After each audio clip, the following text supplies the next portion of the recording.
Hi, this is Don McAllister, and welcome to another ScreenCastsOnline weekly tip video. Now in this tip I'm going to take a quick look at some of the not so well known features of Preview on the Mac. Although it was developed primarily to view and annotate simple PDFs, Preview has many more features built in. Now I will cover additional Preview features in future tip videos, but for now let's take a look at some of its graphics capabilities. So I have a number of PNG files here on my Mac. Now, of course, you can edit photos or images using many different applications, many third-party applications, but you can do some rudimentary photo processing or image processing within Preview itself. So if I just open up this PNG file, now I have Preview set up as my default image browser. Let me just close the inspector down. So that's opened up the image within Preview itself. Now this is a fairly high resolution image. It's about 4,600 pixels wide. So one of the things you might want to do is perhaps resize it if you want to send it via email or post it on the web or do other things. Very easy to do. We just go down to Tools, Adjust Size. We have a number of presets. So if I want to change it to any of these preset dimensions, I can just select them. Or you can use pixels, specify the number of pixels, resize by percent, by inches, centimeters, etc. You can also change the dots per inch, so you can increase or decrease the actual resolution, the pixels per inch. You can scale proportionally, and you can also resample your image. And I would recommend that you probably want to do this in most cases. So if I want to go ahead and select, say, 1280 by, well, let's go with 1920 by 1080. I select that one, and we'll say OK. Right, now this is a fairly high resolution screen, so that had reduced the file size. I could save it at this point and end up with a much smaller file. But what I'm actually going to do is say File, Revert to, and we'll go back to the last opened version. We'll say Revert, and we're back as we were. Now you can do other things as well. You can crop the image. If I just wanted to crop, I could just draw a rectangle using my trackpad. Now I have different ways to crop the image. I can do Command K as a keyboard shortcut. I've got crop in my Markup Toolbar. If you don't see this toolbar, this is the icon here that switches it on and switches it off. So I can crop from here. I can also say Tools and then crop here as well. And you'll see there's other commands here for rotation, for flipping horizontally and vertical, etc. But let's go ahead and say crop. And there's my cropped image. Again, I'm going to go Command Z just to remove that crop to get the full image back. Now there is also Instant Alpha. So if you want to remove parts of the image, you can use an Instant Alpha technique.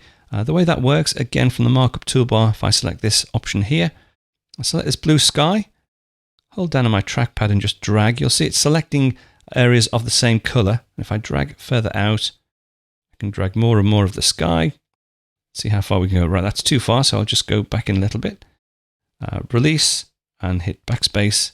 And that deletes those areas for me. And I can just go in and tidy up, delete some other areas of the screen. Okay, now, obviously, if I had more time, I would spend a little more time making this perfect, but you can see how it works. Now, the sky looks grey at the moment, although it is actually transparent. And I can show you that by going to View, Show Image Background. So that actually removes the image background, and you can see the transparency showing through by this checkerboard area. Let's go back and switch that back on. So that's my image background is back on.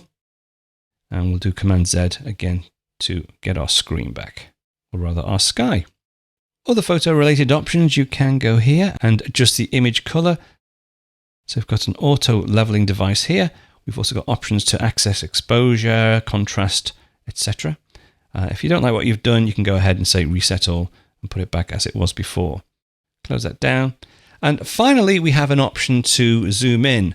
Two different things I want to show you, actually. If we just hit the tilde character, or if you don't want to hit the tilde character, if you go to Tools, Show Magnifier, you actually get this loop. So I can move around the screen, examine my photo.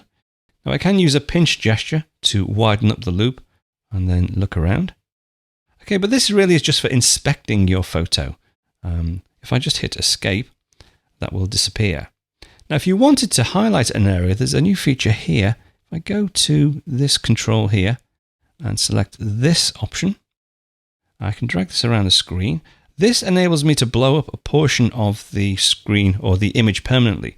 So if I use, again, a two-finger spread on my trackpad, just to zoom into the photo a little bit, I can grab this green handle and I can actually zoom inside that bubble.